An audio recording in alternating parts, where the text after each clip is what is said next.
Hello दोस्तों, good morning everyone. आज है 20 अगस्त और इस वीडियो में मैं आप लोगों के साथ 20 अगस्त के करंट अफेयर्स को डिस्कस करूंगी। साथ ही कुछ एक्स्ट्रा फैक्ट को भी बताऊंगी, इसलिए पूरा वीडियो को ध्यान से देखिएगा। अगर आप हमारे चैनल पर नए हैं तो चैनल को सब्सक्राइब कर लें और बेल आइकन को क्लिक कर लें। इस वीडियो की PDF आप हमारे टेलीग्राम ग्रुप से डाउनलोड कर सकते हैं। अगर आप हमारे ऑनलाइन कोर्सेज से जुड़ना चाहते हैं तो इसकी डिटेल डिस्क्रिप्शन में दी गई है। चलिए शुरू करते हैं आज का करंट अफेयर।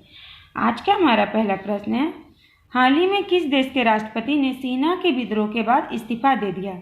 इस प्रश्न का सही उत्तर है माली।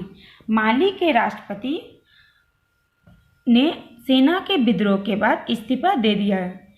एक्चुअली में क्या हुआ था कि इब्राहिम बाउकर कीता के इस्तीफे की बात बहुत दिनों से माली में चल रही थी। जनता द्वारा मांग हो रही थी कि कीता अपना इस्तीफा दे दे, लेकिन जब इन्होंने इस्तीफा नहीं दिया तो वहाँ के जो सैनिक थे वो विद्रोह पर उतर आए और इन्हें गिरफ्तार कर लिया। खाली इन्हें ही नहीं, साथ ही साथ वहाँ के प्रधानमंत्री उनके वहाँ के प्रधानमंत्री कौन है? बोबोऊ सीसे। कौन है? बोबोऊ सीसे उन्हें भी गिरफ्तार कर लिया।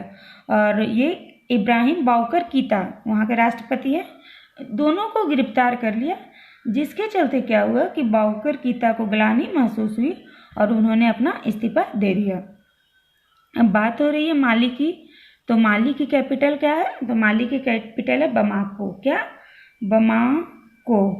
और इसकी करेंसी क्या है? तो यहाँ की करेंसी है पश्चिम अफ्रीकी CAFA फ्रैंक। क्या है? पश्चिम अफ्रीकी CAFA फ्रैंक। अब चलिए कुछ ऑप्शंस को भी डिस्कस कर लेते हैं। मारिटानिया के बारे में मैं हाल ही में आप लोगों से डिस्कस की थी। क्या डिस्कस की थी? तो यहाँ के न्यू PM बने हैं मारिटानिया के। कौन? मोहम्मद ओल्ड बिलाल। और आइवरी कोस्ट के बारे में भी मैं हाल ही में आप लोगों से बता चुकी हूँ। क्या? तो हामिद बकायो यहाँ के न्यू PM बने हैं। और श्रीलंका के PM कौन बने हैं न्यू अभी? तो श्रीलंका के न्यू PM बने हैं ये महेंद्र राजपक्षे। चलते हैं अगले प्रश्न पे। हाल ही में IPL 2020 का स्पॉन्सर किसे बनाया गया है? इस प्रश्न का सही उत्तर है ड्रीम 11। ड्रीम 11 को IPL 2020 का स्पॉन्सर बना दिया गया है। हाल ही में होने वाले IPL 2020 का स्पॉन्सर ड्रीम 11 को क्यों बनाया गया है? क्योंकि जो कुछ दिन पहले ही वीवो से IPL 2020 ने स्पॉन्सरशिप रद्द कर दिया था। तो अब उसका स्पॉन्सरशिप कौन करता है? तो उसका स्पॉन्सरशिप अब कौन करेगा? तो इसका स्पॉन्सरशिप करेगा ड्रीम 11। इसके लिए ड्रीम 11 ने 222 करोड़ रुपये में स्पॉन्सरशिप राइट्स खरीदा है। कितने रुपये में? 222 करोड़ रुपये में स्पॉन्सरशिप राइट्स खरीदा है। अगर बात करें ड्रीम 11 के संस्थापक की, तो इसके संस्थापक कौन है? हर्ष जैन। कौन? हर्ष जैन। फिर से सुन लीजिए, हर्ष जैन। और भारतीय क्रिकेट कंट्रोल के अध्यक्ष कौन है? तो भारतीय क्रिकेट कंट्रोल के अध्यक्ष है सौरभ गांगुली। कौन है? सौरभ गांगुली। अच्छा, अगर बात करें IPL के चेयरमैन कौन है? तो IPL के चेयरमैन है ब्रिजेश पाटिल। IPL के चेयरमैन कौन है? ब्रिजेश पाटिल। चलते हैं अगले प्रश्न पे। हाल ही में एशियाई विकास बैंक का उपाध्यक्ष किसे नियुक्त किया गया है? इस प्रश्न का सही उत्तर है अशोक लवासा। ये रहे अशोक लवासा। इन्हीं को एशियाई विकास बैंक का नया उपाध्यक्ष नियुक्त किया गया है। अच्छा, अशोक लवासा इससे पहले क्या थे? तो अशोक लवासा चुनाव आयुक्त थे। कौन थे? चुनाव आयुक्त। कौन थे? चुनाव आयुक्त। लेकिन अब इन्हें क्या चुना गया? तो एशियाई विकास बैंक ADB का उपाध्यक्ष नियुक्त किया गया है।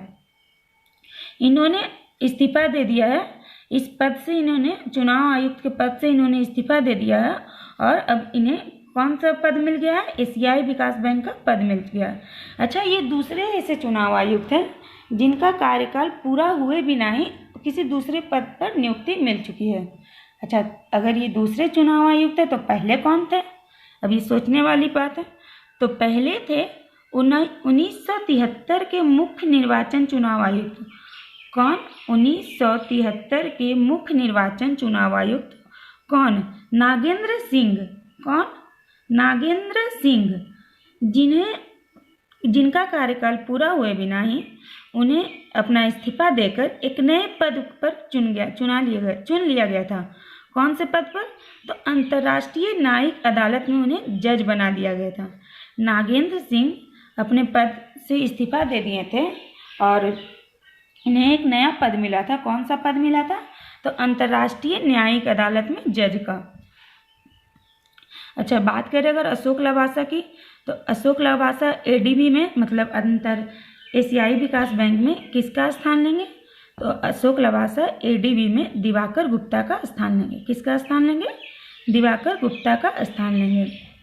अब बात हो रही है नियुक्तियों की। चलिए कुछ ऑप्शंस को भी डिस्कस कर लेते हैं, क्योंकि मैं ऑप्शन इसी तरीके से सेट करती हूँ ताकि आप लोग पिछला करंट अफेयर याद करते चलें।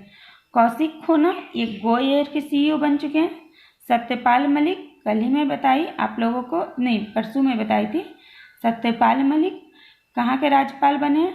और हर्ष कुमार भनवाला ये किस पद के लिए नियुक्त हुए हैं? ये दोनों का आंसर आप लोग कमेंट सेक्शन में दीजिएगा, क्योंकि मैं तो आप लोगों को रिवाइज करवाते चलती हूँ, बट आप लोगों को भी तो रिवीजन खुद से करना है। तो मैं इतना हिंट दे दी हूँ कि सत्यपाल मलिक कौन बने हैं? कहीं के राज्यपाल बने हैं। हर्ष कुमार भनवाला भी नियुक्ति ही है। तो आप लोग इसका आंसर कमेंट सेक्शन में दीजिए। चलते हैं अगले प्रश्न पे। हाल ही में डेमोक्रेटिक पार्टी ने औपचारिक रूप से किसे राष्ट्रपति पद के लिए नामित किया है? इस प्रश्न का सही उत्तर है जो बिडेन। जो बिडेन को डेमोक्रेटिक पार्टी ने औपचारिक रूप से राष्ट्रपति पद के लिए नामित किया गया है। एक्चुअली में जो अमेरिकी राष्ट्रपति का चुनाव कब होना है? 3 नवंबर को होना है। 3 नवंबर को होना है। इस चुनाव में डोनाल्ड ट्रंप को एकदम टक्कर देने के लिए डेमोक्रेटिक पार्टी ने जो बिडेन को राष्ट्रपति पद के लिए उम्मीदवार घोषित कर दिया है। अच्छा, कुछ दिन पहले ही मैं आप लोगों को बताई थी कि जो भारतीय मूल के सीनेटर थे, कौन? कमला हैरिस। कमला हैरिस, उन्हें किस पद के लिए नियुक्त किया था डेमोक्रेटिक पार्टी ने? तो उन्हें उपराष्ट्रपति पद के लिए उम्मीदवार नियुक्त किया है।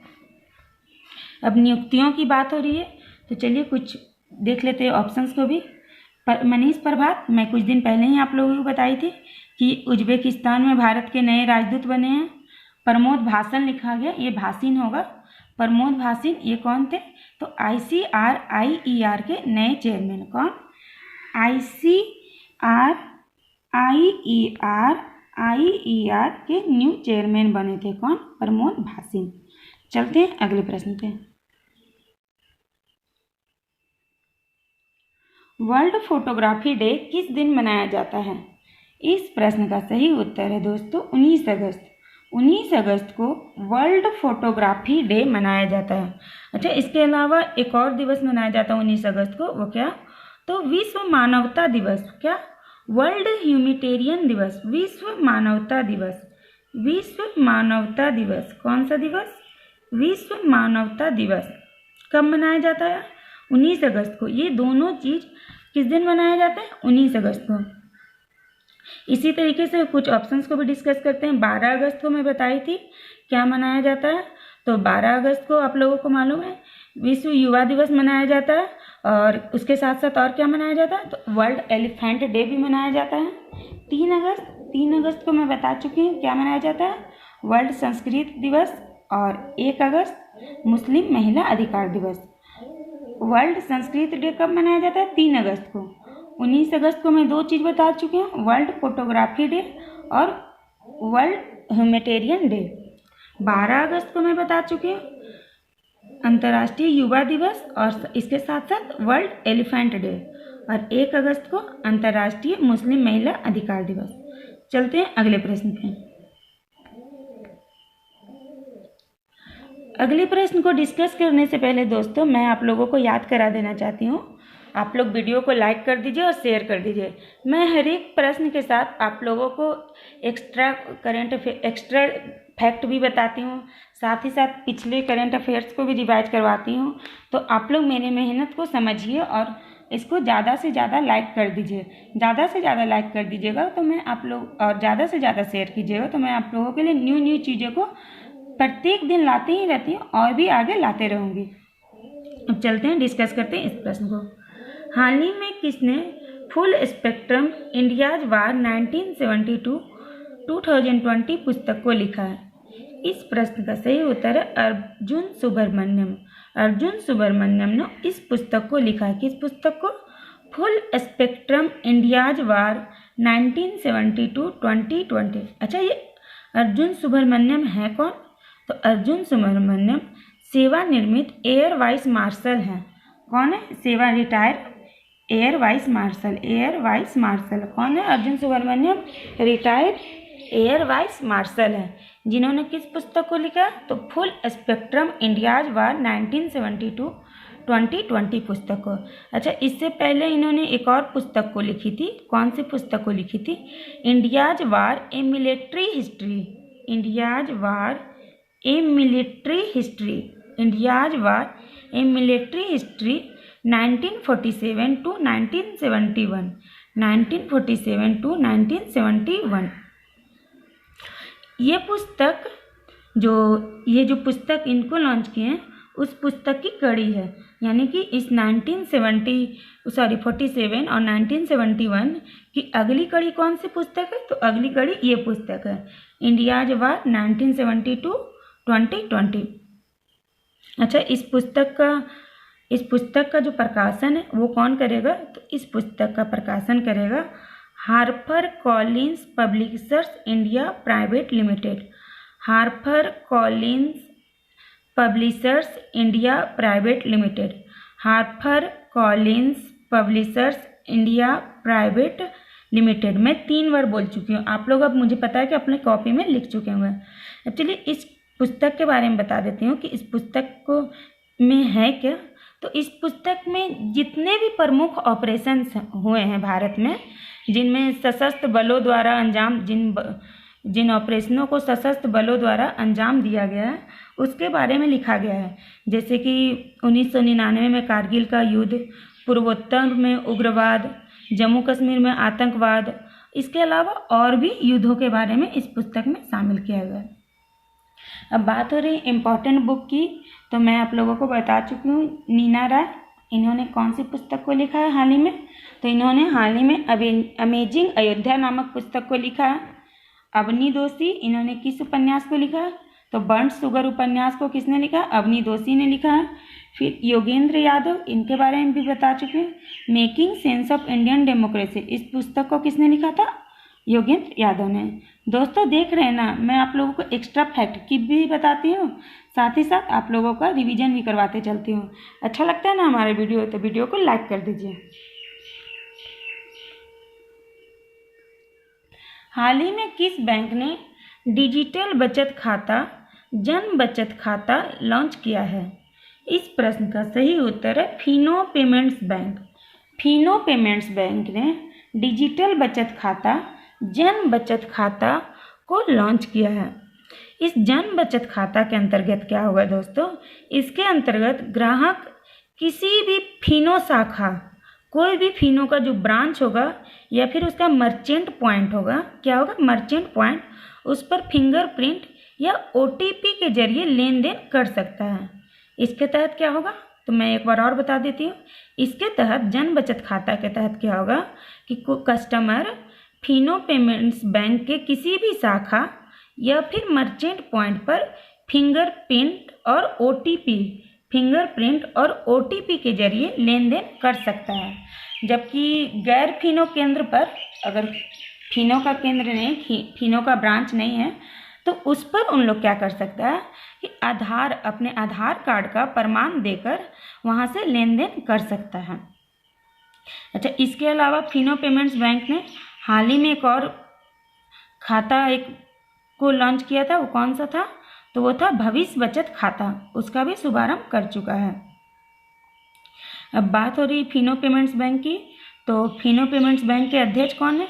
फिनो पेमेंट्स बैंक के अध्यक्ष है महेंद्र कुमार चौहान। कौन है? महेंद्र कुमार चौहान। और इसकी स्थापना कब हुई थी? तो इसकी स्थापना 13 जुलाई 2006 ईस्वी को हुई थी। कब हुई थी? 13 जुलाई 2006 ईस्वी को हुई थी। अच्छा, इसके एमडी और सीईओ कौन है? तो इसके एमडी और सीईओ ऋषि गुप्ता। कौन है? ऋषि गुप्ता। कौन है? ऋषि गुप्ता। और इसका मुख्यालय कहाँ है? तो इसका मुख्यालय मुंबई, महाराष्ट्र में है। इसके अलावा चलिए कुछ ऑप्शंस को भी डिस्कस कर लेते हैं, क्योंकि बैंक का नाम आ ही रहा है तो उसको भी डिस्कस कर लेते हैं। पंजाब नेशनल बैंक, अभी कुछ दिन पहले ही मैं बताई थी, डिजिटल अपनाए नामक अभियान को शुरू किया है। कौन सा? पंजाब नेशनल बैंक ने। और कोटक महिंद्रा बैंक, इसके बारे में बताई थी, कोना कोना नामक अभियान को शुरू किया था। चलते हैं अगले प्रश्न पे। हाल ही में किस भारतीय क्रिकेटर को ओकले का ब्रांड एम्बेसडर बनाया गया है? इस प्रश्न का सही उत्तर है रोहित शर्मा। रोहित शर्मा को ओकले का ब्रांड एम्बेसडर बना दिया गया है। अच्छा, बात हो रही है ब्रांड एम्बेसडर की, तो हरभजन सिंह, इन्हें किसका ब्रांड एम्बेसडर बनाया गया? तो इन्हें ई बाइक गो, किसका? ई बाइक गो का ब्रांड एम्बेसडर बनाया गया। एलियूड किपचोगे, इन्हें किसका ब्रांड एम्बेसडर बनाया गया? तो इन्हें Sunfeast India run as one का ब्रांड एम्बेसडर बनाया गया। अच्छा, MS धोनी और सुरेश रैना दोनों को देखकर याद आता है कि MS धोनी और सुरेश रैना दोनों ने अंतर्राष्ट्रीय क्रिकेट से संन्यास ले लिया है। और रोहित शर्मा के देखकर क्या कुछ याद आता है? तो रोहित शर्मा को राजीव गांधी पुरस्कार के लिए नामित किया गया है। खेल मंत्रालय द्वारा सिफारिश किया गया है। चलते हैं अगले प्रश्न पे। हाल ही में किस कंप्यूटर वैज्ञानिक का निधन हो गया है? इस प्रश्न का सही उत्तर है रसेल कीट्स। ये रसेल कीट्स कौन थे? तो ये कंप्यूटर वैज्ञानिक थे जिनका हाल ही में निधन हो चुका है। अच्छा, ये इतना इम्पोर्टेंट क्यों है? तो ये पिक्सल के आविष्कारक है। किसका आविष्कारक है? पिक्सल के आविष्कारक हैं। दुनिया की पहली डिजिटल तस्वीर को स्कैन करने वाला कंप्यूटर पिक्सल क्या था? तो दुनिया का पहला डिजिटल तस्वीर को स्कैन करने वाला कंप्यूटर, और उसी के आविष्कारक थे रसेल कीट्स, जिनका हाल ही में निधन हो चुका है।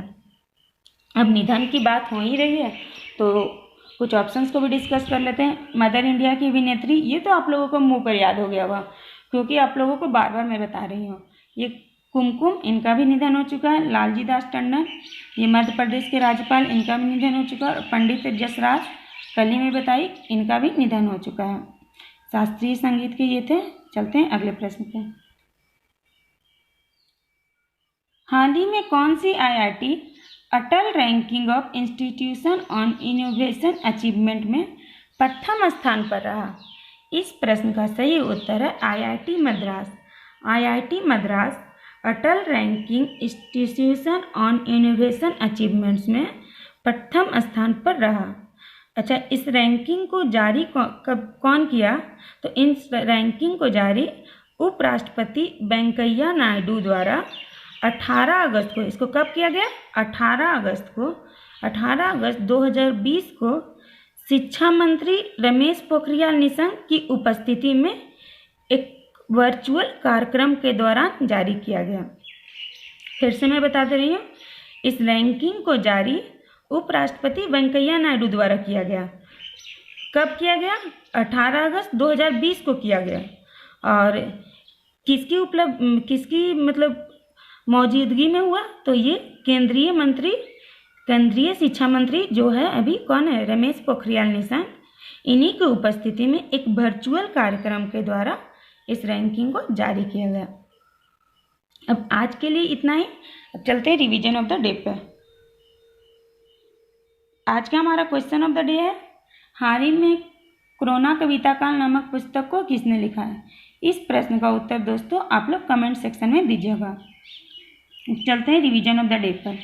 अच्छा, इसको डिस्कस करने से पहले मैं आप लोगों को बता देना चाहती हूँ, आजकल आप लोग दोस्त मेरे वीडियो को शेयर नहीं कर रहे हैं और ना ही उतना लाइक कर रहे हैं। पहले करते थे बट अब थोड़ा कम हो गया, तो इस तरीके से आप लोग मुझे डीमोटिवेट कर रहे हैं। आप लोग प्लीज़ मुझे डीमोटिवेट नहीं कीजिए, मैं बहुत मेहनत से ये सब बनाती हूँ, तो आप लोग मुझे मोटिवेट कीजिए। और मैं आप लोगों के लिए रिवीजन भी लाती हूँ, एक्स्ट्रा फैक्ट भी लाती हूँ, साथ ही साथ प्रीवियस भी रिवीजन करवाती हूँ। तो थोड़ा इसके बारे में भी सोचिए। चलिए अब मैं रिवीजन करवाती हूँ। ये रोहित शर्मा के बारे में क्या बताई, अभी ऊपर में बताई कि खेल पुरस्कार समिति ने राजीव गांधी खेल पुरस्कार देने के लिए इसको सिफारिश किया है। उसके साथ साथ 3 और खिलाड़ियों को भी राजीव गांधी खेल रत्न पुरस्कार देने की सिफारिश की थी। किसने, तो खेल पुरस्कार समिति ने। उसके बाद इसको देखकर क्या याद आता है, तो टेलीग्राम ने क्या किया, अपनी 7वां सालगिरह पर जो वीडियो मैसेजिंग ऐप है टेलीग्राम, उसमें वीडियो कॉलिंग सपोर्ट जारी कर दिया है। चलते हैं अगले पिक पे। अभी ऊपर में ही बताइए, पंडित जसराज ये कौन थे, शास्त्रीय संगीत के प्रसिद्ध गायक। इनका भी हाल ही में निधन हो चुका है। ये सत्यपाल मलिक, अच्छा इनके बारे में तो मैं बता दे रही हूँ, आप लोगों को भी कमेंट सेक्शन में आंसर देना है। सत्यपाल मलिक के बारे में मैं देखी नहीं थी कि आप लोगों को यही देना है। चलिए मैं बता दे रही हूँ। इन्हें मेघालय का राज्यपाल नियुक्त किया गया। चलते हैं अगले पिक पे। मडुआडी रेलवे स्टेशन के बारे में कल मैं क्या बताई थी, तो इस स्टेशन का नाम बदलकर क्या रखा जाएगा, बनारस जंक्शन। ये पुल को देखकर आप लोगों के माइंड में कुछ क्लिक होता है कि पुल के बारे में मैम क्या बताई थी, तो पुल के बारे में बताई थी कि भारतीय रेलवे है जो मणिपुर में दुनिया का सबसे लंबा पियर ब्रिज का निर्माण कर रहा है। चलते हैं अगले पिक पे। राकेश अस्थाना, इसको देखकर याद आया राकेश अस्थाना कौन थे, तो राकेश अस्थाना बीएसएफ के महानिदेशक नियुक्त हुए हैं। अच्छा इस पिक को देखकर क्या याद आता है बच्चों को देखकर, तो छत्तीसगढ़ सरकार ने कौन सा योजना को शुरू किया है बच्चों के लिए, तो पढ़ाई तुहार पारा योजना को। चलते हैं अगले पिक पे। पिक खत्म। तो आज के लिए इतना ही दोस्तों। वीडियो को ज़्यादा से ज़्यादा शेयर कीजिए और लाइक कीजिए। दोस्तों आजकल आप लोग उतना व्यूज नहीं दे रहे हैं, अगर आप लोग नहीं दीजिएगा तो मंडे से जो मैं एक नई पहल को स्टार्ट करने वाली वो कैसे मैं कर पाऊँगी। इसलिए आप लोग ज़्यादा से ज़्यादा शेयर कीजिए और ज़्यादा से ज़्यादा लाइक कीजिए। आज के लिए इतना ही।